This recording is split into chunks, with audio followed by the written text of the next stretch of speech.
ವಾಸುದೇವಾಯ ಶ್ರೀಶುಕೋವಾಚ ಇತ್ಯುಪೇತಮಾಕರ್ಣ್ಯ ದೇವರ್ಷಿಃ ಉद्धವೋ ಬ್ರವೀತ್ ಸಭ್ಯಾನಾಮತಮಾಜ್ಞಾಯ ಕೃಷ್ಣಸ್ಯ ಚ ಮಹಾಮತಿಃ ಇತಿ ಉದೀರಿತಂ ಆಕರ್ಣ್ಯ ಉದ್ಧವಃ ದೇವರ್ಷೇಃ ಸಭ್ಯಾನಾಂ ಕೃಷ್ಣಸ್ಯ ಚ ಮತಂ ಆಜ್ಞಾಯ ಮಹಾಮತಿಃ. ಉದ್ಧವಃ ಹೇಳಿದ ತಕ್ಷಣ ಮಹಾಮತಿ ತಗೊಳ್ಬೋದು. ಮಹಾಮತಿಃ ಅಬ್ರವೀತ್ ಇತಿ ಉದೀರಿತಃ. ಹೀಗೆ ಕೃಷ್ಣನಿಂದ ಹೇಳಲ್ಪಟ್ಟ ಮಾತನ್ನ ಕರ್ಣ್ಯ ಕೇಳಿ ಉದ್ಧವನು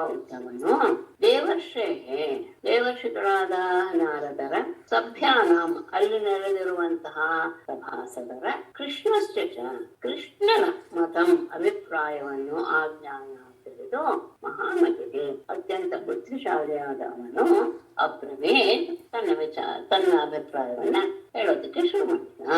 ಬಹಳ ಬುದ್ಧಿವಂತ ಉದ್ಧವ. ಹೀಗೆ ಕೃಷ್ಣ ತನಗೆ ಹೇಳಿದ್ದನ್ನ ಕೇಳಿ ಆ ಸಂದರ್ಭದಲ್ಲಿ ಎಲ್ಲವನ್ನೂ ಯೋಚನೆ ಮಾಡಿದ.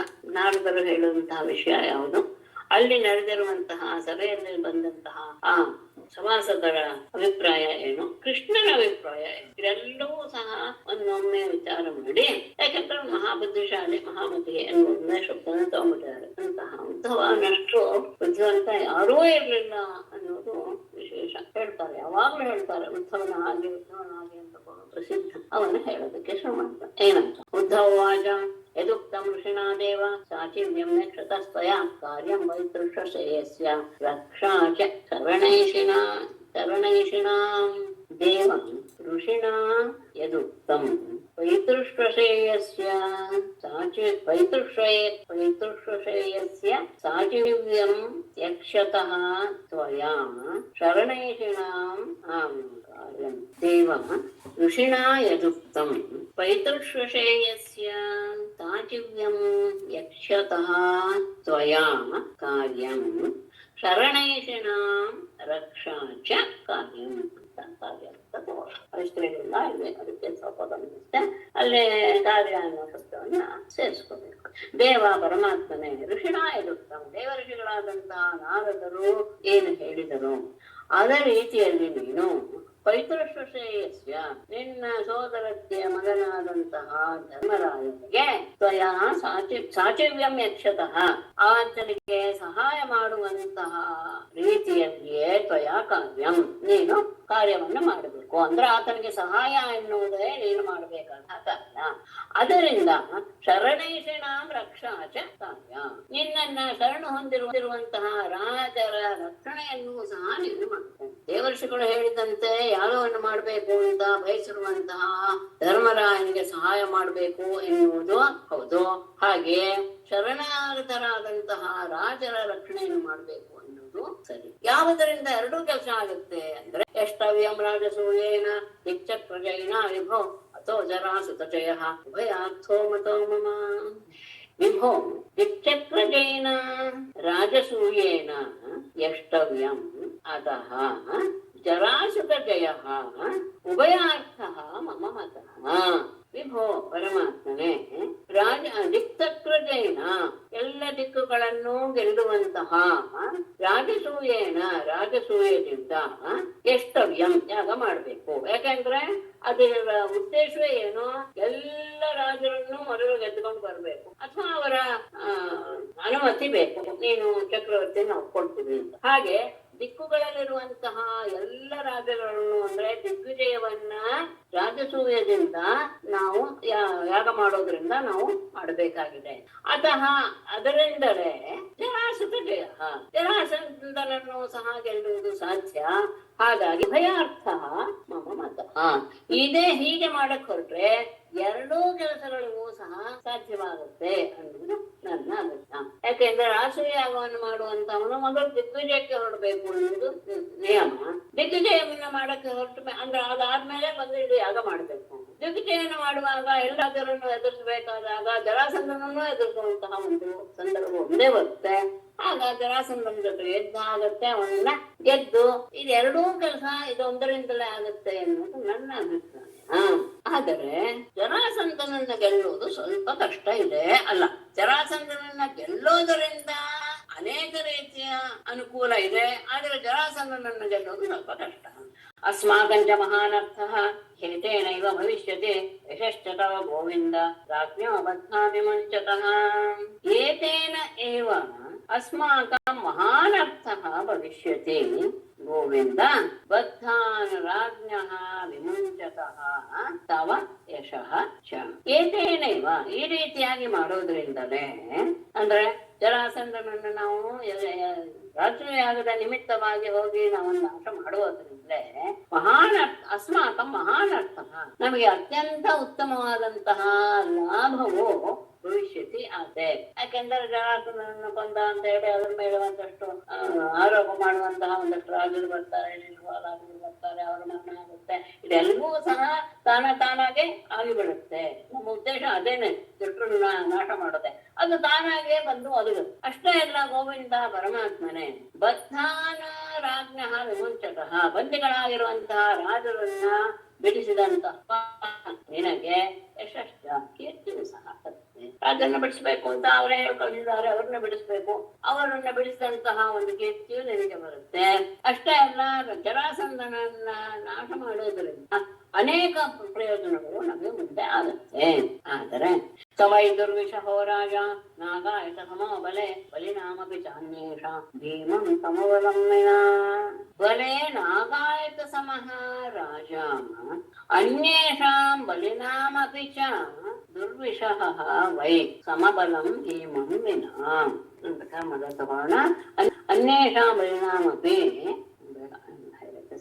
ಹಾಗೆ ನಾಗಾಯತ ಸಮಃ, ಬಲೆ ನಾಗಾಯತ ಸಮಃ, ತನ್ನ ಬಲದಲ್ಲಿ ನಾಗಾಯತ ಸಮಃ 10,000 ಆನೆಗಳಷ್ಟು ಬಲವಿರುವ ರಾಜ ಸಹ, ರಾಜನಾದ ಆ ಜರಾಸಂಧನು ಅನ್ಯೇಷಾಂ ಬಲಿನಾಮಪಿ ಚ, ಬೇರೆಯವರು ಅತ್ಯಂತ ಬಲಶಾಲಿಗಳಾಗಿದ್ದರೂ ಸಹ ದುರ್ವಿಷಃ ವೈ, ಅವನನ್ನ ಗೆಲ್ಲುವುದು ತುಂಬಾ ಕಷ್ಟ ಇದ್ದಾನೆ. ಯಾರನ್ನ ಬಿಟ್ಟು ಅಂದ್ರೆ ಸಮಬಲಂ ಭೀಮನ್ನ, ಅವನಿಗೆ ಸರಿಸಮನಾದಂತಹ ಭೀಮನನ್ನು ಬಿಟ್ಟು ಉಳಿದ ಯಾರೇ ಬಲಶಾಲಿಗಳಾದಂತಹ ರಾಜರಿಗೂ ಸಹ ಅವನು ಸರಿಸಮನಾಗಿ ಅವರಿಗೆ ಸರಿಸಮನ ಇಲ್ಲ. ಅವರೆಲ್ಲರನ್ನೂ ಸಹ ಸೋಲಿಸುವಂತಹ ಸಾಮರ್ಥ್ಯ ಹೊಂದಿರುವವನು ಜರಾಸಂಧ. ಯಾಕೆಂದ್ರೆ ಅವನಿಗೆ 10,000 ಆನೆಗಳ ಬಲ ಇದೆ, ಭೀಮನಿಗೂ ಹಾಗೆ ಇದೆ, ಅದೊಂದು ವಿಶೇಷ. ಹಾಗಾಗಿ ಸಮಬಲನಾದಂತಹ ಭೀಮನನ್ನು ಬಿಟ್ಟು ಉಳಿದ ಯಾರೇ ಬಲಾಢ್ಯರಾದವರು ಸಹ ಅವನನ್ನ ಗೆಲ್ಲೋದಕ್ಕೆ ಸಾಧ್ಯವಿಲ್ಲ. ಮತ್ತೆ ಅಕ್ಷೋಹಿಣಿ ಸೇನೆಯನ್ನ ತಗೊಂಡ್ಬಿಟ್ರೆ ಅಂತ ಅಲ್ಲ, ನಾವು ಸೇನೆಯ ಮೂಲಕ ಅವನನ್ನ ಗೆಲ್ಲೋದು ಸಾಧ್ಯವೇ ಇಲ್ಲ. ಹೇಗೆ ಗೆಲ್ಲಬೇಕು? ದ್ವೈರಥೇ ಸತು ಚೇತವ್ಯ ಮಾಶತಾಕ್ಷೋಹಿಣೀತಃ ಬ್ರಹ್ಮಣ್ಯೋಭ್ಯರ್ಥಿತೋ ವಿಪ್ರೈಃ ನ ಪ್ರತ್ಯಾಖ್ಯಾತಿ ಕರ್ಹಿಸಿತು.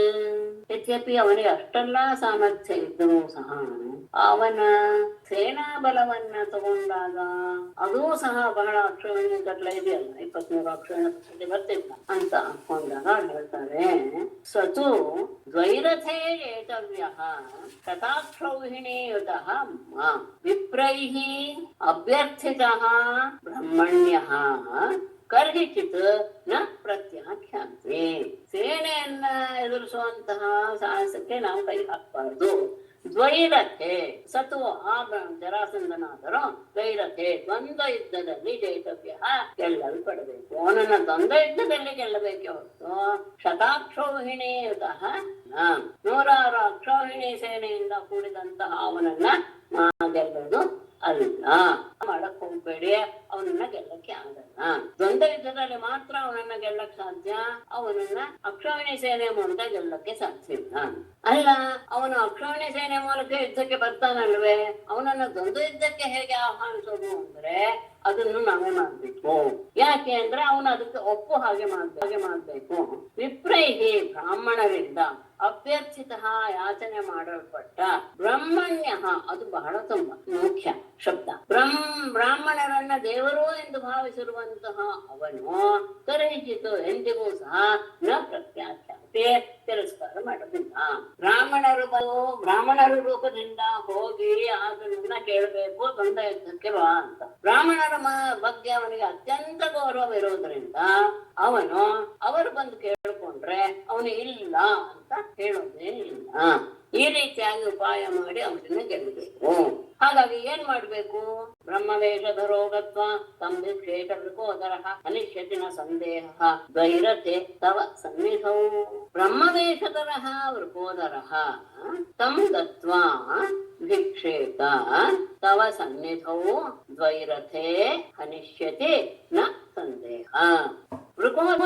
ಬ್ರಹ್ಮವೇಷಧರ ವೃಕೋದರ, ಬ್ರಾಹ್ಮಣ ವೇಷವನ್ನು ಧರಿಸಿದಂತಹ ವೃಕೋದರ ಭೀಮನು ದತ್ವಾ ಅಲ್ಲಿಗೆ ಹೋಗಿ ಸಂಭಿಕ್ಷೇತ ಅವನನ್ನ ದಂಡ ಯುದ್ಧವನ್ನ ಬೇಡಬೇಕು. ಅವನ ಹತ್ರ ನೀನು ನನ್ನ ಜೊತೆ ದಂಡ ಯುದ್ಧವನ್ನು ಮಾಡು ಅಂತ ಅವನನ್ನು ಕೇಳ್ಕೋಬೇಕು ಬ್ರಾಹ್ಮಣನ ವೇಷದಲ್ಲಿ.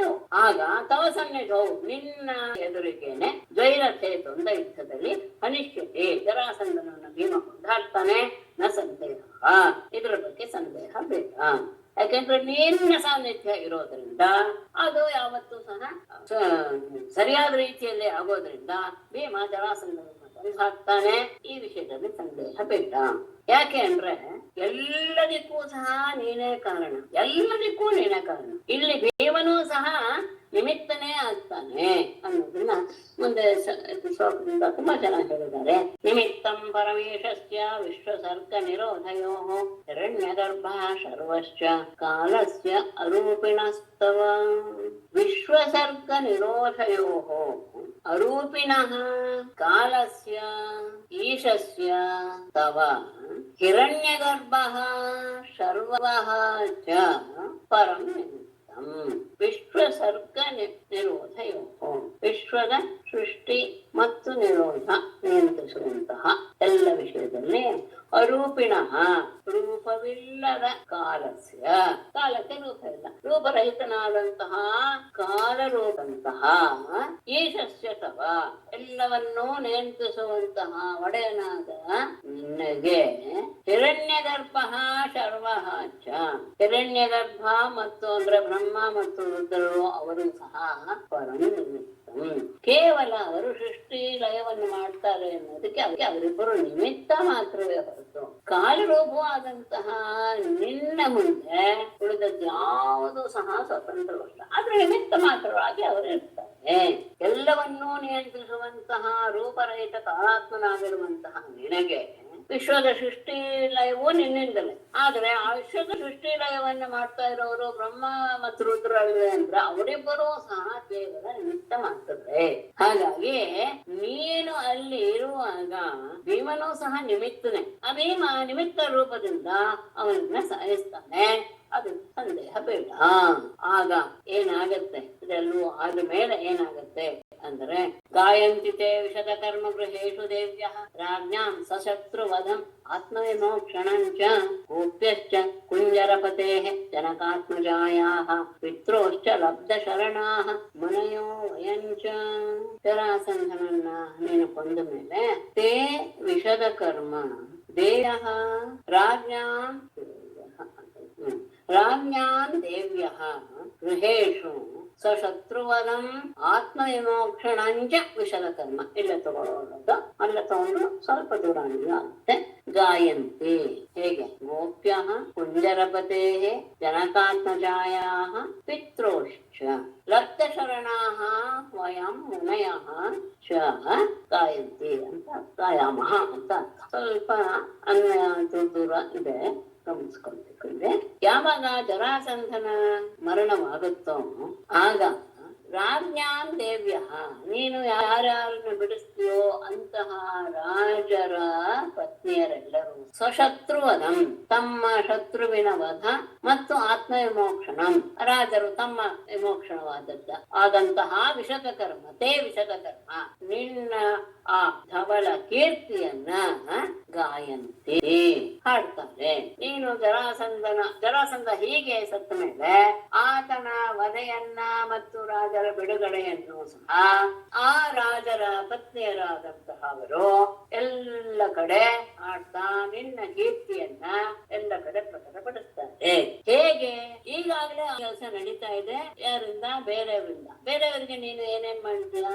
ಗೋಪ್ಯ ಹಾಚ ಗೋಪಿಯರು ಸಹ ಶಂಖಚೂಡನ ಸಂಹಾರ ಆದ್ಮೇಲೆ ಅವರು ಸ್ವಶತ್ರುವಧಂ ಗಾಯಂತಿ, ತಮ್ಮ ಶತ್ರುವನ್ನ ಕೊಂದಂತಹ ನಿನ್ನ ವಿಷಯವನ್ನ ಹಾಡ್ತಾ ಇದ್ದಾರೆ. ಹಾಗೇನೆ ಕುಂಜದೇಹೆ ಇವನಿಗೆ ಯಾರು ಗಜೇಂದ್ರನು ಸಹ ತನ್ನನ್ನ ಬಿಡಿಸಿದಂತಹ ನಿನ್ನ ವಿಷಯವನ್ನ ಅವನು ಎಲ್ಲ ಕಡೆ ಹೇಗೆ ಹಾಡ್ತಾ ಇದ್ದಾನು. ಹಾಗೇನೆ ಜನಕಾತ್ಮಜಾಯ, ಜಾನಕಿಯೇ ಸೀತೆ ರಾವಣನಿಂದ ಬಿಡುಗಡೆಯಾಗಿತ್ತು. ಆತ್ಮಜಾಯ ಜನಕಾತ್ಮಜಾಯ ಆತ್ಮ ವಿಮೋಕ್ಷಣ. ಅಷ್ಟೇ ಅಲ್ಲ, ಪಿತೃಶ್ಚ ನಿನ್ನ ತಂದೆ ತಾಯಿಯರಿಗೂ ಸಹ ಆತ್ಮ ವಿಮೋಕ್ಷಣಂ, ಕಂಸನಿಂದ ನೀನು ಕಂಸನ ಆ ಕಾರಾಗೃಹದಿಂದ ನೀನು ಬಿಡಿಸಿದೆ ಈ ವಿಷಯವನ್ನ. ಹಾಗೆ ಅಷ್ಟೇ ಅಲ್ಲ, ಲಬ್ಧ ಶರಣ ನಿನ್ನನ್ನ ಆಶ್ರಯಿಸಿದಂತಹ ಮುನಯ ಮುನಿಗಳಾದಂತಹ ನಾವು ಸಹ ಈಗಾಗಲೇ ಏನು ಹಾಡ್ತಾ ಇದೀವೋ, ಈಗಾಗಲೇ ಇವರೆಲ್ಲರೂ ಸಹ ಈ ರೀತಿಯ ಸಹಾಯವನ್ನು ನಿನ್ನಿಂದ ಪಡೆದು ಬಿಟ್ಟಿದ್ದಾರೆ. ನಿನ್ನ ಕೀರ್ತಿಯನ್ನ ಎಲ್ಲ ಕಡೆ ಹಾಡ್ತಾ ಇದ್ದಾರೆ. ಶಂಖಚೂಡನ ಸಂಹಾರವಾದ ಮೇಲೆ ಅದನ್ನ ತಮ್ಮ ಬಿಡುಗಡೆಯನ್ನ ಹೊಂದಿದಂತಹ ಗೋಪಿಯರು ಹಾಡ್ತಾ ಇದ್ದಾರೆ. ಗಜೇಂದ್ರನಿಗೆ ಮೊಸಳೆಯಿಂದ ತನ್ನ ಬಿಡುಗಡೆ ಆಗಿದ್ದನ್ನ ಅವನು ಪ್ರಕಟಪಡಿಸ್ತಾ ಇದ್ದಾನೆ. ಜಾನಕಿಗೆ ರಾವಣನಿಂದ ಬಿಡುಗಡೆ ಆಯ್ತು, ನಿನ್ನ ತಂದೆ ತಾಯಿಗಳಿಗೆ ಕಂಸನಿಂದ ವಿಮೋಚನೆ ಆಯ್ತು. ಇದೆಲ್ಲದಕ್ಕೂ ಸಹ ಕಾರಣ ನೀನು. ಅಷ್ಟೇ ಅಲ್ಲ, ನಿನ್ನ ಭಕ್ತರಾದಂತಹ ಮುನಿಗಳು ನಾವು ಸಹ ನಿನ್ನನ್ನ ಆಡ್ತಾ ಇದೀವಲ್ಲ, ಹಾಗೆ ನಿನ್ನ ಕೀರ್ತಿ ಇನ್ನೂ ಸಹ ಎಲ್ಲ ಕಡೆ ಹರಡುತ್ತೆ. ಚರಾಸಂದವರ ಕೃಷ್ಣ ಭೂರ್ಯರ್ಥಾಯೋಪಕಲ್ಪತೆ ಪ್ರಾಯ ಪಾಕವಿಪಾಕೇನ ತವ ಚ ಅಭಿಮತ ಕೃತುಃ. ಕೃಷ್ಣ ಜರಾಸಂಧವದ ಭೂರಿ ಅರ್ಥಾಯ ಉಪಕಲ್ಪತೆ ಪ್ರಾಯ ಅಭಿಮತಃ. ಜರಾಸಂಧವದ, ನೀನು ಜರಾಸಂಧನನ್ನ ಕೊಲ್ಲುವುದು ಅನ್ನುವುದಿಲ್ಲ, ಅದು ಭೂರಿ ಬಹಳ ಅರ್ಥಾಯ ಪ್ರಯೋಜನದಲ್ಲಿ ಒಪ್ಪೆ ಸಾಧ್ಯತೆಯನ್ನು ಉಂಟು ಮಾಡ್ತೇವೆ. ಅನೇಕ ರೀತಿಯ ಉಪಕಾರಗಳು ಉಪಯೋಗಗಳು ಅದರಿಂದ ಆಗ್ತದೆ. ಅಂದ್ರೆ ಇದೇ ಒಂದು ಎಲ್ಲ ಏನು ಯೋಚಿಸಿರೋದು ಅಂತ ಹೇಳ್ತೇವೆ, ಒಂದಕ್ಕೊಂದು ಸೇರೋದು ಅಂತ ಹೇಳ್ತೀವಲ್ಲ, ಹಾಗೆ ಆಗಿದೆ ಅಂತ ಕಾಣುತ್ತೆ. ಪ್ರಾಯ ಪಾಕೇನ, ಪಾಕ ಅಂದರೆ ಯಾವುದು ನಮ್ಮನ್ನ ಅದು ಕರ್ಮ ಇದೆಯಲ್ಲೋ ಅದು ಪಾಕ. ವಿಪಾಕ ಅಂದ್ರೆ ಅದು ಫಲ. ಮಾಡಿದ ಕರ್ಮಕ್ಕೆ ಫಲ ಎನ್ನುವುದು ಇದೆ. ಅಂದ್ರೆ ಏನಾಯ್ತು, ಆ ರಾಜರ ಮಾಡಿದಂತಹ ಪುಣ್ಯದ ಫಲದಿಂದ, ಜರಾಸಂಧಾದಿಗಳ ಪಾಪದ ಫಲದಿಂದ ಈ ರಾಜಸೂಯ ಯಾಗ ಎನ್ನುವುದು ನೀನು ಒಪ್ಪಿಕೊಳ್ಳುವುದೇ ಸರಿ ಅಂತ ನನಗೆ ಅನ್ಸೆ. ಅದಕ್ಕೋಸ್ಕರನೇ ಈ ರಾಜಸೂಯ ಯಾಗ ನೀನು ಒಪ್ಕೊಳ್ಬೇಕಾದದ್ದು ಒಳ್ಳೇದು. ಅಂದ್ರೆ ಯಾಗಕ್ಕೆ ಹೋದ್ರೆ ಇದೆಲ್ಲವೂ ಸಹ ನಡೆಯುತ್ತೆ ಅನ್ನೋದು ನನ್ನ ಅಭಿಪ್ರಾಯ. ಅಂದ್ರೆ ಇಬ್ಬರದು ಸಹ ಅವರ ಪುಣ್ಯದ ಫಲ ಅವರು ಅನುಭವಿಸ್ಬೇಕಾಗಿದೆ, ಇವನ ಪಾಪದ ಫಲ ಅನುಭವಿಸ್ಬೇಕಾಗಿದೆ. ಇದೆರಡಕ್ಕೂ ಕಾರಣೀಭೂತವಾಗಿದೆ ಈ ರಾಜಸೂಯ ಯಾಗ. ಹಾಗಾಗಿ ಇದನ್ನು ಒಪ್ಕೊಳ್ಳೋದೇ ಒಳ್ಳೇದು. ಇದರಿಂದ ಅನೇಕ ರೀತಿಯ ಪ್ರಯೋಜನಗಳು ಉಂಟಾಗುತ್ತೆ. ಶ್ರೀಶುಕೋವಾಚ ಇತ್ಯುದ್ಧವ ವಚೋ ರಾಜನ್ ಸರ್ವತೋ ಭದ್ರಮಚ್ಯುತಂ ದೇವಶ್ರೀಯದುರ್ಧಾಶ್ಚ ಕೃಷ್ಣಶ್ಚ ಪ್ರತ್ಯಪೂಜಯನ್. ಕೃಷ್ಣ ಶಕರ ಹೇಳ್ತಾರೆ, ರಾಜನ್ ಇತಿ ಸರ್ವತೋ ಭದ್ರಂ ಅಚ್ಯುತಂ ಉದ್ಧವ ವಚಃ ದೇವರ್ಷಿ ಯದುವೃದ್ಧಾಃ ಚ ಕೃಷ್ಣಃ ಚ ಪ್ರತ್ಯಪೂಜಯನ್. ರಾಜನೇ ಇತಿ ಈ ರೀತಿಯಾಗಿ ಸರ್ವತೋ ಭದ್ರಂ ಎಲ್ಲ ರೀತಿಯಲ್ಲಿಯೂ ಸಹ ಬಹಳ ಮಂಗಳಕರವಾದಂತಹ ಯೋಗ್ಯವಾದಂತಹ ಅಚ್ಯುತಂ ಯಾವ ದೋಷವಿಲ್ಲದ ಉದ್ಧವ ವಚಃ ಉದ್ಧವನ ಮಾತನ್ನ ದೇವರ್ಷಿ ನಾರದರು ಯದುವೃದ್ಧಾಃ ಅದು ಬಹಳ ಮುಖ್ಯವಾಗಿ ಅಂತ ಹಾಕಿದ್ದಾರೆ. ಇದು ಯಾದವರಲ್ಲಿದ್ದಂತಹ ಹಿರಿಯರು ಕೃಷ್ಣ ಹಚ್ಚ ಸ್ವಯಂ ಕೃಷ್ಣನೂ ಸಹ ಪ್ರತ್ಯಪೂಜೆಯನ್ನು ಅಂಗೀಕರಿಸಿದರು. ಅಂದ್ರೆ ಅಲ್ಲಿರುವಂತಹ ಯುವಕರ ಸಣ್ಣ ವಯಸ್ಸಿನವರು ಯಾರಿಗೂ ಇದು ಅಭಿಪ್ರಾಯವಾಗಿರ್ಲಿಲ್ಲ ಅನ್ನೋದು ಯದುವೃದ್ಧಾಃ ಎನ್ನುವ ಶಬ್ದದಿಂದ ಗೊತ್ತಾಗುತ್ತೆ ಅಂತ ಇವರು ಹಾಕಿದ್ದಾರೆ. ಅಂದ್ರೆ ಅವರು ಹೇಳಿದಂತಹ ಮಾತು ಎಲ್ಲ ರೀತಿಯಲ್ಲೂ ಸಹ ಸರಿಯಾಗಿ ಇದೆ, ಯಾವ ದೋಷವೂ ಅದರಲ್ಲಿ ಕಾಣಿಸ್ತಾ ಇಲ್ಲ. ಒಂದೇ ಇದರಿಂದ ಎರಡು ಕೆಲಸವೂ ಆಗುತ್ತೆ, ಅಷ್ಟೇ ಅಲ್ಲ ಅದಕ್ಕೆ ಬಹಳ ಮುಂದೆ ಉಪಯೋಗವೂ ಆಗುತ್ತೆ ಅನ್ನುವ ವಿಷಯ ಇರೋದ್ರಿಂದ ಎಲ್ಲರೂ ಇದನ್ನ ಒಪ್ಪಿಕೊಂಡರು. ಅಥಾದಿಷತ್ ದೇವಕೀ ಸುತ ಹಾರುಕ ಜೈತ್ರಾದಿ ಅನುಜ್ಞಾಪ್ಯ ಗುರುನ್ ವಿಭುಃ. ದಾರುಕ ಜೈತ್ರಾದೀನ ಪ್ರಯಾಣಾಯ ಗುರುನ್ ಅನುಜ್ಞಾಪ್ಯ ಆದಿಶತ್. ಅಥ ಬಳಿಕ ಭಗವಾನ್ ಪೂಜ್ಯನಾದಂತಹ ದೇವಕೀ ಸುತ ದೇವಕಿಯ ಮಗನಾದ ಕೃಷ್ಣನು ವಿಭುಃ ವ್ಯಾಪ್ಯನಾದ ಸರ್ವವ್ಯಾಪಿಯಾದ ಕೃಷ್ಣನು ನೃತ್ಯಾನ ದಾರುಕ ಚೈತ್ರಾಜೆ ಅದು ಮೊದಲೇ ಇದನ್ನು ತಗೋಬೋದಾಗಿತ್ತು. ಅದು ಹೇಳ್ತೀನಿ. ಗುರುನ್ ಅನುಜ್ಞಾಪ್ಯ ಅಲ್ಲಿರುವಂತಹ ಹಿರಿಯರ ಎಲ್ಲರ ಒಪ್ಪಿಗೆಯನ್ನು ಪಡೆದು ನೃತ್ಯಾನ್ ಸೇವಕರಾದ ದಾರುಕ ಚೈತ್ರಾಜೇನು ದಾರುಕ ಚೈತ್ರ ಮೊದಲಾದಂತಹ ತನ್ನ ಸೇವಕರಿಗೆ ಪ್ರಯಾಣಾಯ ಆದೇಶ ಯುದ್ಧಕ್ಕೆ ಸಿದ್ಧವಾಗಲಿ ಎನ್ನುವಂತಹ ಆಜ್ಞೆಯನ್ನ ಅಂದ್ರೆ ಇಂದ್ರಪ್ರಸ್ಥ ಯುದ್ಧಕ್ಕೆ ಅಲ್ಲ ಇದಕ್ಕೆ ಯಾಗಕ್ಕೆ ಇಂದ್ರಪ್ರಸ್ಥಕ್ಕೆ ಹೋಗುವುದಕ್ಕೆ ಆತ ಆಜ್ಞೆಯನ್ನು ಮಾಡಿದ. ನಾನು ಮೊದಲು ಹೇಳಿದೆ. ಅದು ಹೇಳಿದಾಗ ಸೇವಕರನ್ನು ಮತ್ತು ದಾರಕ ಚೈತ್ರ ಮೊದಲಾದವರನ್ನ ಹಿರಿಯರ ಒಪ್ಪಿಗೆಯನ್ನು ಪಡೆದು ಪ್ರಯಾಣಕ್ಕೆ ಆದೇಶ ಮಾಡಿದ. ಇದನ್ನೇ ತಗೊಂಡ್ರೆ ಎಷ್ಟು ಹೆಚ್ಚು 10 ಬರಿ ಬಳಿಕ ದೇವಕಿ ಸುತ ಹಿರಿಯರಾದಂತಹ ಅಲ್ಲಿರುವ ವೃದ್ಧರ ವಸುದೇವಾದಿಗಳ ಅನುಜ್ಞೆಯನ್ನು ಪಡೆದು ತಮ್ಮ ವೃತ್ತಿವರ್ಗದವರಾದಂತಹ ದಾರುಕ ಚೈತ್ರ ಮೊದಲಾದವರಿಗೆ ಪ್ರಯಾಣ ಸಿದ್ಧತೆಯನ್ನು ಮಾಡಿ ಅಂತ ಆಜ್ಞಾಪಿಸಿದ. ನಿಲ್ಲಿಸುವುದು ಒಳ್ಳೆಯದು. ನಿರ್ಗಮಯ್ಯ ಅವರೋಧಾನ್ ಸ್ವಾನ್ ಸಸುತಾನ್ ಸಪರಿಚ್ಛದಾನ್ ಸಂಕರ್ಷಣಂ ಅನುಜ್ಞಾಪ್ಯ ಯದುರಾಜಂಚ ಶತ್ರುಹನ್ ಸ್ವಾನ್ ಅವರೋಧಾನ್ ಸಸುತಾನ್ ಸಪರಿಚ್ಛದಾನ್ ನಿರ್ಗಮಯ್ಯ ಯದುರಾಜಂ ಸಂಕರ್ಷಣಂ ಅನುಜ್ಞಾಪ್ಯ ಸೂತೋಪನೇತಂ ಗರುಡಧ್ವಜಂ ಸ್ವರಥಂ ಮಗೃಹತ್ ಸ್ವಾನ್ ಅವರೋಧಾನ್ ತನ್ನ ಅವರೋಧಾನ್ ಅಂದ್ರೆ ಅಂತಃಪುರ ಸ್ತ್ರೀಯರನ್ನ ಸಸುತಾನ್ ಮಕ್ಕಳೊಂದಿಗೆ ಸಪರಿಚ್ಛದಾನ್ ಎಲ್ಲ ರೀತಿಯ ಸಾಮಗ್ರಿಗಳೊಂದಿಗೆ ನಿರ್ಗಮಯ್ಯ ಅವರನ್ನೆಲ್ಲರನ್ನೂ ಹೊರಡಿಸಿ ಎದುರಾಜನಾದಂತಹ ಉಗ್ರಸೇನ ಸಂಕರ್ಷಣಂ ಬಲರಾಮ ಇವರಿಂದ ಅನುಜ್ಞಾಪ್ಯ ಒಪ್ಪಿಗೆಯನ್ನು ಅನುಮತಿಯನ್ನ ಪಡೆದು ಸೂತೋಪನೇತಂ ಸೂತನಿಂದ ತರಲ್ಪಟ್ಟಂತಹ ಗರುಡಧ್ವಜಂ ಸರ್ಧಂ ಗರುಡಧ್ವಜವಾದ ತನ್ನ ರಥದಲ್ಲೇ ಹತ್ತಿ ಕುಳಿತ. ಬಲರಾಮ ಎದುರಾಜನಾದ ಉಗ್ರಸೇನ ಇವರೆಲ್ಲರ ಒಪ್ಪಿಗೆಯನ್ನು ಪಡೆದು ಶತ್ರುವನ್ನು ಬಿಟ್ಟು ಹೋಯ್ತು. ಅದು ಪರೀಕ್ಷಿತನಿಗೆ ಸಂಬೋಧನೆ. ಶತ್ರುವನ್ನು ಕೊಲ್ಲುವಂತಹ ರಾಜನೇ ತನ್ನ ಅಂತಃಪುರ ಸ್ತ್ರೀಯರನ್ನ ಅವರ ಮಕ್ಕಳು ಅವರ ಅದಕ್ಕೆ ಏನೇನ್ ಬೇಕು ಮುಂದೆ ಸಾಮಗ್ರಿಗಳು ಎಲ್ಲ ಯಾಕೆಂದ್ರೆ ತುಂಬಾ ತಿಂಗಳು ಇರ್ತಾನ ಯುಧಿಷ್ಠಿರನ ರಾಜ್ಯದಲ್ಲಿ. ಹಾಗಾಗಿ ಅವರೆಲ್ಲರನ್ನೂ ಹೊರಡಿಸಿ ಸೂತನು ತಂದಂತಹ ತನ್ನ ಗರುಡಧ್ವಜವಾದಂತಹ ಅಶ್ವವನ್ನ ರಥವನ್ನ ಅವನು ಹಚ್ಚಿದ. ಸೆರೆಯಲ್ಲಿರುವಂತಹ ರಾಜರು ತಮ್ಮ ಕಷ್ಟವನ್ನು ಹೇಳಿಕೊಂಡು ದೂತನ ಹತ್ತಿರ ಸಂದೇಶವನ್ನು ಕಳಿಸಿದ್ರು. ಅದನ್ನ ದೂತ ಹೇಳಿ ಅವರೆಲ್ಲರೂ ಸಹ ರಾಜರೆಲ್ಲರೂ ನಿನ್ನ ಪಾದ ಕಮಲಗಳಿಗೆ ಶರಣಾಗಿದ್ದಾರೆ, ಅವರಿಗೆ ನೀನು ಮಂಗಲವನ್ನು ಉಂಟು ಮಾಡು ಅಂತ ಹೇಳ್ತಾ ಇದ್ದ ಸಂದರ್ಭದಲ್ಲಿ ಪರಮಪುರುಷರಾದ ಮಹಾ ತೇಜಸ್ವಿಗಳಾದಂತಹ ನಾರದರು ಜಟಾಭಾರವನ್ನ ಹೊಂಬಣ್ಣದ ಜಟಾಭಾರವನ್ನ ಧರಿಸಿದ್ದಾರೆ. ಅಂತಹ ಸಾಕ್ಷಾತ್ ಸೂರ್ಯನು ಎನ್ನುವ ರೀತಿಯಲ್ಲಿ ಅಲ್ಲಿ ಆಗಮಿಸಿದರು. ಎಲ್ಲ ಲೋಕದ ಅಧಿಪತಿಗಳ ಪರಮಾತ್ಮ ಕೃಷ್ಣ ಪರಿವಾರ ಸಹಿತನಾಗಿ ಸಭೆಯಲ್ಲಿ ಸೇರಿದ ಎಲ್ಲರ ಜೊತೆಗೆ ಎದ್ದು ನಿಂತು ತಲೆಬಾಗಿ ನಾರದರಿಗೆ ಸಂತೋಷದಿಂದ ನಮಸ್ಕಾರ ಮಾಡಿದ. ಮತ್ತೆ ಬಂದಂತಹ ಮುನಿಗಳಿಗೆ ಸತ್ಕಾರವನ್ನು ಮಾಡಿ ಪೀಠದಲ್ಲಿ ಅವರು ಕುಳಿತ ಮೇಲೆ ಶ್ರದ್ಧೆಯಿಂದ ತನ್ನ ಸಂತೋಷವನ್ನು ವ್ಯಕ್ತಪಡಿಸ್ತಾ ಗಳಿಂದ ಹೇಗೆ ಹೇಳ್ತಾರೆ, ನೀವು 3 ಲೋಕಗಳಿಂದಲೂ ಸುತ್ತುವಂತಹ ಮುನಿಗಳು, ಹಾಗಾಗಿ ಎಲ್ಲ ಲೋಕಗಳು ಸಹ ಕುಶಲವಾಗಿದೆಯೇ. ನೀವು ಲೋಕಗಳನ್ನ ಎಲ್ಲ ಸುತ್ತೋದ್ರಿಂದ ಆ ಎಲ್ಲ ಲೋಕಗಳ ವಿಷಯವೂ ನಮಗೆ ಇದ್ದಲ್ಲಿ ಅಂದ್ರೆ ನಾವು ಕುಳಿತಲ್ಲಿಯೇ ಎಲ್ಲ ವಿಷಯವೂ ನಮಗೆ ತಿಳಿದು ಬಂದ್ಬಿಡುತ್ತೆ. ಅದು ನಿಮ್ಮಿಂದ ನಮ್ಗೆ ಆಗುವಂತಹ ದೊಡ್ಡ ಲಾಭ. ಮತ್ತೆ ಈ ಸೃಷ್ಟಿಯಲ್ಲಿರುವಂತಹ ಯಾವ ಲೋಕಗಳ ಬಗ್ಗೆಯೂ ಸಹ ನಿಮಗೆ ಅರಿವಿಲ್ಲ ಅನ್ನೋದು ಇಲ್ಲ. ಪ್ರತಿಯೊಂದು ಸಣ್ಣ ಸಣ್ಣ ವಿಷಯದ ಅರಿವು ಸಹ ಇದೆ.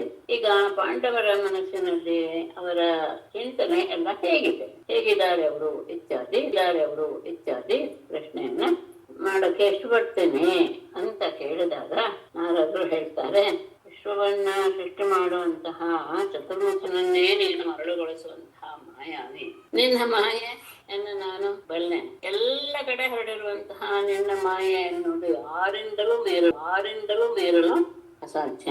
ಸರ್ವವ್ಯಾಪಿ ಎಲ್ಲ ಪ್ರಾಣಿಗಳಲ್ಲಿ ಹೇಗೆ ಅಗ್ನಿತತ್ವ ಅಡಗಿದೆ ಗೊತ್ತಾಗಲ್ಲ ಯಾರಿಗೂ. ಅದರ ಪ್ರತಿಯೊಂದು ಜೀವಿಯಲ್ಲಿಯೂ ಸಹ ಅಗ್ನಿತತ್ವ ಅಡಗಿದೆ. ಹಾಗೆ ನೀನು ಎಲ್ಲರಲ್ಲಿಯೂ ಇದೆಯಾ.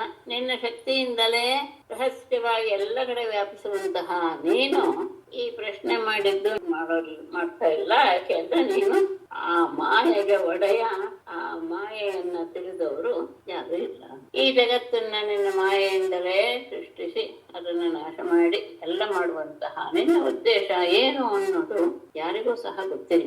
ಯಾವ ನಿನ್ನ ಮಾಯೆಯಿಂದ ಮಿಥ್ಯಾ ಇರುವಂತದ್ದು ಭ್ರಮೆಯ ರೀತಿಯಲ್ಲಿ ಇರುವ ಹಾಗೆ ತೋರ್ತಾ ಇದೆಯೋ ಅಂತಹ ನಿನ್ನ ಆ ಮಾಯಾ ಶಕ್ತಿಯನ್ನ ನೆನೆಸ್ಕೊಂಡ್ರೇನೆ ಅತ್ಯಂತ ಆಶ್ಚರ್ಯವಾಗುತ್ತೆ. ಅಂತಹ ಸ್ವಸ್ವರೂಪವುಳ್ಳಂಥದ್ದು, ಎಲ್ಲರಿಗಿಂತ ವಿಚಿತ್ರವಾದಂತಹ ವಿಲಕ್ಷಣವಾದಂತಹ ಸ್ವರೂಪವುಳ್ಳಂತಹ ನಿನಗೆ ನಮಸ್ಕಾರ. ಎಲ್ಲ ರೀತಿಯ ಅನರ್ಥಗಳನ್ನು ಉಂಟು ಮಾಡುವಂಥದ್ದು ಈ ಶರೀರ. ಈ ಶರೀರದ ದಶೆಯಿಂದಲೇ ಸಂಸಾರದಲ್ಲಿ ಒದ್ದಾಡ್ತಾ ಅದರಿಂದ ಬಿಡುಗಡೆ ಕಾಣದೇ ಇರುವಂತಹ ಜೀವಿಗಳ ಉದ್ಧಾರಕ್ಕೋಸ್ಕರನೇ ನೀನು ಮತ್ಸ್ಯಾದಿ ಅವತಾರಗಳನ್ನ, ಲಿಂಗಾವತಾರಗಳ ಮೂಲಕ ನಿನ್ನ ಕೀರ್ತಿ ಎನ್ನುವ ದೀಪವನ್ನ ಎಲ್ಲ ಕಡೆ ಬೆಳಗಿಸಿ ಅಂತಹವನ್ನು ನೀನು. ಅಂತಹ ನನಗೆ ನಾನು ಪರಿಪೂರ್ಣವಾಗಿ ಶರಣಾಗಿ ಬಿಟ್ಟಿದ್ದೇನೆ. ಆದರೂ ಈಗ ನೀನು ಮನುಷ್ಯ ದೇಹದಲ್ಲಿ ಇರೋದ್ರಿಂದ ಮನುಷ್ಯರ ಹಾಗೆ ವ್ಯವಹಾರ ಮಾಡ್ತಾ ಇದೆಯಾ? ಹಾಗಾಗಿ ನೀನು ಕೇಳಿದ ಪ್ರಶ್ನೆಗೆ ನಾನು ಉತ್ತರ ಹೇಳಬೇಕು. ನಿನ್ನ ಭಕ್ತ, ನಿನ್ನ ಉದ್ದೇಶ ಏನಿದೆ ಅನ್ನೋದನ್ನ ತಿಳಿಸ್ತೇನೆ. ಆತ ರಾಜಸೂಯಾಗ ಮಾಡ್ಬೇಕು ಎನ್ನುವಂತಹ ಭಾವನೆಯನ್ನು ಹೊಂದಿದ್ದಾನೆ.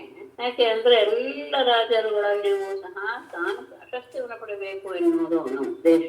ಆ ಶ್ರೇಷ್ಠವಾದ ಯಾಗ ಅದು. ಮತ್ತೆ ಅದರಲ್ಲಿ ಇನ್ನೂ ವಿಶೇಷ ಏನು ಅಂದ್ರೆ ಆ ಯಾಗದಲ್ಲಿ ನಿನ್ನನ್ನ ಪೂಜೆ ಮಾಡಬೇಕು ಎನ್ನುವುದು ಅವನ ಉದ್ದೇಶ. ಮುಂದೆ ಅವನು ಇದಷ್ಟು ಹೇಳ್ತಾನೆ. ಅಂದ್ರೆ ಏನು ಪರಮಾತ್ಮನ ವಿಷಯ ಎಲ್ಲರೂ ಹೇಗೆ ತಿಳಿಸ್ಬೇಕು, ಯಾಕೆ ಎಲ್ಲವನ್ನು ಸಹ ತಿಳಿಸ್ತಾನೆ. ಹಾಗಾಗಿ ನಾನು ಮತ್ತೆ ಅದನ್ನ ವಿವರವಾಗಿ ತಿಳಿಸಕ್ ಹೋಗಲ್ಲ. ಹಾಗಾಗಿ ಅದಕ್ಕೆ ನೀನು ಒಪ್ಪಿಗೆ ಕೊಡಬೇಕು ಎನ್ನುವ ಅವನ ಉದ್ದೇಶ. ಮತ್ತೆ ಯಾಕೆ ಅಂದ್ರೆ ಅಂತಹ ಉತ್ತಮೋತ್ತಮವಾದಂತಹ ಯಾಗದ ಸಂದರ್ಭದಲ್ಲಿ ಎಲ್ಲ ದೇವತೆಗಳು, ಪ್ರಸಿದ್ಧರಾದಂತಹ ರಾಜರು ಎಲ್ಲರೂ ಸಹ ಬರ್ತಾರೆ. ಯಾಕೆ ನೀನು ಬರ್ತೀಯ ಅನ್ನೋ ಉದ್ದೇಶ. ನಿನ್ನ ದರ್ಶನ ಬಯಸಿ ಎಲ್ಲರೂ ಬರ್ತಾರೆ. ಯಾಕೆ ಅಂದ್ರೆ ವೇದಮೂರ್ತಿಯೇ ನೀನು. ನಿನ್ನ ಹೆಸರನ್ನ ಕೇಳಿದರೆ ಸಾಕು, ಅದನ್ನ ಹೊಗಳುವಿಕೆ ಸ್ಮರಣ ಮಾಡೋದಾಗ್ಲೂ ಸಾಕು. ಕಪಚರೂ ಸಹ ಹೊಲೆಯರೂ ಸಹ ಪವಿತ್ರರಾಗಿ ಬಿಡ್ತಾರೆ. ಹಾಗಿರುವಾಗ ಕೇವಲ ಸ್ಮರಣೆಯಿಂದಲೇ ಎಷ್ಟು ಸಾಧ್ಯ ಅಂತಾಗ ಇನ್ನು ನಿನ್ನ ದರ್ಶನ ಸ್ಪರ್ಶನ ಎಲ್ಲ ಸಿಗುತ್ತೆ ಯಾಗದಲ್ಲಿ ಪ್ರತಿಯೊಬ್ಬರಿಗೂ. ಆಗ ಅವರು ಪವಿತ್ರರಾಗ್ತಾರೆ ಅಂತ ಮತ್ತೆ ಹೇಳೋ ಅವಶ್ಯಕತೆ ಇಲ್ಲ. ನೀನು 3 ಲೋಕಗಳಿಗೂ ಸಹ ಮಂಗಲ ಸ್ವರೂಪ.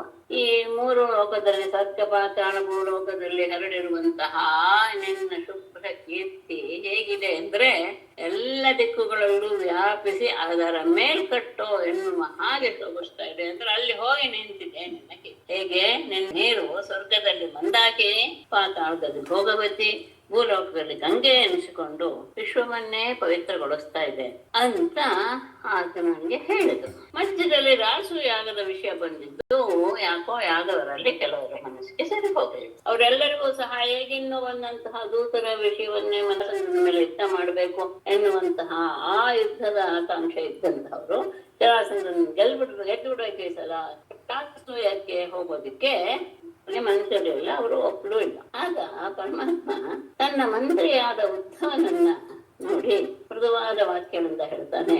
ಉದ್ಧವ, ನೀನು ನಮಗೆ ಉದ್ಧವ ಬಹಳ ಅದ್ಭುತವಾದಂತಹ ವ್ಯಕ್ತಿ, ಬೃಹಸ್ಪತಿ ಶಿಷ್ಯ ಎಂದು ಕೇಳ್ಬೇಕೆ.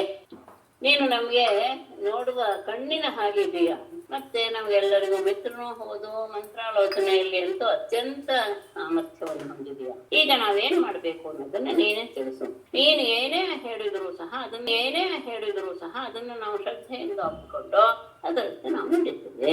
ಎಲ್ಲವನ್ನೂ ತಿಳಿದವನು, ಪ್ರತಿಯೊಂದು ಮುಂದೆ ಹೆಜ್ಜೆಗೂ ಏನೇನಾಗತ್ತೆ ಎನ್ನುವ ಅರಿವು ಇರುವಂತಹ ಪರಮಾತ್ಮ ಸರ್ವಜ್ಞನಾಗಿದ್ದರೂ ಸಹ ಏನೂ ಗೊತ್ತಿಲ್ಲದೆ ಇರೋ ಹಾಗೆ ಮಂತ್ರಾಲೋಚನೆಯನ್ನ ಕೇಳ್ತಾ ಇದ್ದಾನೆ. ಉದ್ಧವನಿಗೆ ಮನಸ್ಸಿನಲ್ಲಿ ಪರಮಾತ್ಮನ ಆಜ್ಞೆ ಅದನ್ನ ತಲೆಯಿಂದ ಸ್ವೀಕರಿಸಿ ಸ್ಥಿರವಾಗಿ ಅದನ್ನ ಒಪ್ಕೊಂಡು ಮುಂದೆ ಹೇಳುವ ರೀತಿಯಲ್ಲಿ ಹೇಳ್ತಾನೆ. ಆತ ಈಗಾಗಲೇ ನಾರದರ ಅಭಿಪ್ರಾಯ, ನಾರದರ ಹೇಳಿದ ವಿಷಯ ಮತ್ತು ಅಲ್ಲಿ ನಡೆದಿರುವಂತಹ ಯಾದವರ ಅಭಿಪ್ರಾಯ, ಕೃಷ್ಣನ ಮನಸ್ಸಿನಲ್ಲಿ ಏನಿದೆ ಎಲ್ಲವನ್ನು ಅಂದ್ರೆ ಅಷ್ಟು ಸಾಮರ್ಥ್ಯ ಇತ್ತು ಅವನಿಗೆ. ಎಲ್ಲ ಮುಖಭಾವದಿಂದಲೇ ಆತ ಪ್ರತಿಯೊಂದನ್ನು ಸಹ ತಿಳಿಯಬಲ್ಲ ಅಂತಹ ವ್ಯಕ್ತಿ ಆಗಿದ್ದು. ಹಾಗಾಗಿ ಎಲ್ಲವನ್ನೂ ಮನಸ್ಸಿಗೆ ತಂದುಕೊಂಡು ಪರಮಾತ್ಮಗೆ ಹೇಳ್ತಾನೆ, ಋಷಿಗಳು ಹೇಳಿದ ಹಾಗೆ ರಾಜಸೂಯಾಗವನ್ನು ಮಾಡುವಂತಹ ಆ ಯುಧಿಷ್ಠಿರನ ಧರ್ಮರಾಯನಿಗೆ ಸಹಾಯ ಮಾಡುವುದೇ ಸರಿಯಾಗಿ ಎಂದರೆ ರಾಜರನ್ನ ರಕ್ಷಿಸಬೇಕಾಗ್ತದೆ, ಎರಡೂ ಕರ್ತವ್ಯದಲ್ಲೇ ಸೇರಿ. ಆದರೆ ರಾಜಸೂಯದಿಂದ ಯಾಗ ಮಾಡತಕ್ಕಂತಹ ವ್ಯಕ್ತಿ ಎಲ್ಲ ರಾಜರನ್ನು ಗೆದ್ದು ದಿಗ್ವಿಜಯ ಸಾಧಿಸಬೇಕು. ಅದು ಆ ಯಾಗದ ಒಂದು ಭಾಗ. ಹಾಗಕ್ಕೆ ನೀನು ಜರಾಸಂಧನನ್ನ ಗೆಲ್ಲುವುದು ಸಹ ಅದರಲ್ಲಿಯೇ ಸೇರ್ಕೊಳ್ಳೋದ್ರಿಂದ ಎರಡು ಪ್ರಯೋಜನ ಆಗತ್ತೆ ಇದರಿಂದ ಅನ್ನೋದನ್ನ ನೋಡು. ಮತ್ತೆ ಅಷ್ಟೇ ಅಲ್ಲ, ಜರಾಸಂಧನನ್ನ ಸೋಲಿಸೋದ್ರಿಂದ ನಮ್ಗೆ ಬಹಳ ದೊಡ್ಡ ಲಾಭವೇ ಉಂಟು. ಯಾಕೆಂದ್ರೆ ಅವನ ವೈರಿಗಳು ನಮ್ಮ ವೈರಿಗಳು ಅವನಿಗೆ ತಿಳಿಸಿದಾದವರೆಲ್ಲ ಇದಕ್ಕೆ ಯಾಗಕ್ಕೆ ಬರ್ತಾರೆ. ಆ ಸಂದರ್ಭದಲ್ಲಿ ನಡೆಯುವಂತಹ ಅನೇಕ ಕಾರ್ಯಗಳಿಗೆ ಅದು ಮುನ್ನಡೆ ಆಗತ್ತೆ. ಬಂದಿಗಳಾಗಿರುವಂತಹ ರಾಜರನ್ನ ಸೆರೆಯಿಂದ ಬಿಡಿಸಿದ್ರೆ ನಿನಗೂ ಸಹ ಒಳ್ಳೆಯ ಕೀರ್ತಿ ಬರುತ್ತೆ. ಅವನನ್ನು ಗೆಲ್ಲೋದು ಹೇಗೆ ಎನ್ನುವಂತಹದ್ದು ಒಂದು ಸಂದರ್ಭ, ಇದು ಸಮಸ್ಯೆ. 1000 ಆನೆಗಳ ಬಲವುಳ್ಳಂತಹ ಮಗಧರಾಜನನ್ನು ಗೆಲ್ಲೋದು ಅಷ್ಟು ಸುಲಭವಲ್ಲ. ಅವನ ಆನೆಗಳ ಬಲವುಳ್ಳಂತಹ ಭೀಮಸೇನನನ್ನು ಬಿಟ್ಟು ಉಳಿದ ಯಾರಿಂದಲೂ ಅವನನ್ನ ಗೆಲ್ಲುವುದು ಅಸಾಧ್ಯ. ಅಷ್ಟೇ ಅಲ್ಲ, ಆ ಅಕ್ಷೋಹಿಣಿ ಸೇನೆ ಇಟ್ಕೊಂಡು ಯುದ್ಧ ಮಾಡಿ ಗೆಲ್ಲೋದಕ್ಕೂ ಆಗೋದಿಲ್ಲ. ಅವನನ್ನ ದ್ವಂದ್ವ ಯುದ್ಧದಲ್ಲಿಯೇ ಗೆಲ್ಲಬೇಕೆ ಹೊರತು ಈ ರೀತಿಯಾಗಿ ಎಲ್ಲರೂ ಸೇರಿ ಅವರ ಸೈನಿಕರು ಅವರ ಚತುರ್ಗ ಸೈನ್ಯ ನಮ್ಮ ಚತುರ್ಗ ಸೈನ್ಯ ಅಂತ ಇಟ್ಕೊಂಡು ಮಾಡಕ್ಕೆ ಆಗೋದಿಲ್ಲ. ಅಲ್ಲ, ಅದು ಹೇಗೆ ದ್ವಂದ್ವ ಯುದ್ಧ ಹೇಗೆ ಸಾಧ್ಯ ಅಂತ ಕೇಳಿದ್ರೆ, ಆ ಮಾಗಧ ಬ್ರಾಹ್ಮಣರ ಬಗ್ಗೆ ಬಹಳ ಗೌರವವನ್ನು ಹೊಂದಿರು. ಬ್ರಾಹ್ಮಣರು ಹೋಗಿ ಕೇಳಿಕೊಂಡ್ರೆ ಯಾವುದೂ ಸಹ ಇಲ್ಲ ಅನ್ನೋದು.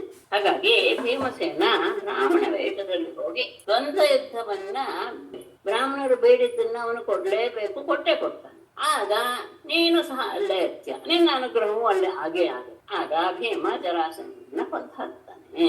ಯಾಕೆಂದ್ರೆ ಎಲ್ಲವನ್ನೂ ನಿಯಂತ್ರಿಸುವಂತಹ ರೂಪರಹಿತ ಕಾಲ ಸ್ವರೂಪನಾದಂತಹ ನನಗೆ ವಿಶ್ವದ ಸೃಷ್ಟಿ ಪ್ರಳಯ ಇತ್ಯಾದಿಗಳಲ್ಲಿ ಬ್ರಹ್ಮ ಮತ್ತು ರುದ್ರರು ಮಾಡ್ತಾ ಇದ್ದಾರಲ್ಲ ಅಂತ ಹೇಳೋದು ಕೇವಲ ನಿಮಿತ್ತ ಮಾತ್ರ. ಎಲ್ಲ ಕಡೆಯೂ ನಿನ್ನದೇ ಪ್ರಭಾವ.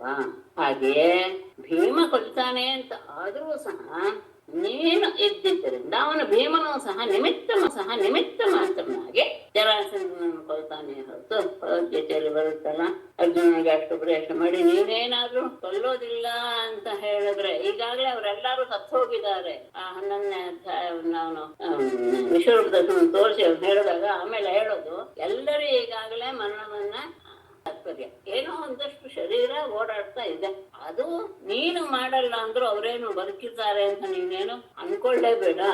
ಮತ್ತೆ ನಿನ್ನ ಹತ್ರ ಹೇಗೆ ಮಾಡಿಸ್ಬೇಕು ಅನ್ನೋದು ಸಹ ಪ್ರಕೃತಿಗೆ ಗೊತ್ತಿದೆ ಅಂತ ಹೇಳಕ್ಕಾಗೇನೆ ಇಲ್ಲೂ ಸಹ ಎಲ್ಲವೂ ನಿನ್ನಿಂದಲೇ ಆದ್ರೂ ಸಹ ಇವರೆಲ್ಲರೂ ನಿಮಿತ್ತ ಮಾತ್ರವಾಗಿ ಲೋಕದಲ್ಲಿ ಹೆಸರು ತಗೊಳ್ತಾರೆ. ಜರಾಸಂಧ ಬಿಡುಗಡೆ ಮಾಡಿದ ಬಗ್ಗೆ ಎಲ್ಲರೂ ಹಾಡು ಹೇಳ್ತಾ ಅವರ ಪತ್ನಿ ರಾಜರ ಪತ್ನಿಯರೆಲ್ಲರೂ ತಮ್ಮ ಮನೆಗಳಲ್ಲಿ ನಿನ್ನ ಕೀರ್ತಿಯನ್ನ ಹೋರಾಟ ಹಾಡ್ತಾ ಇರ್ತಾರೆ. ಹೇಗೆ ಶಂಖಚೂಡನ ಸಂಹಾರ ಆದ್ಮೇಲೆ ತಮ್ಮ ಬಿಡುಗಡೆ ಆದಂತಹ ಗೋಪಿಕೆಯರು ಈಗಲೂ ಹಾಡ್ತಾ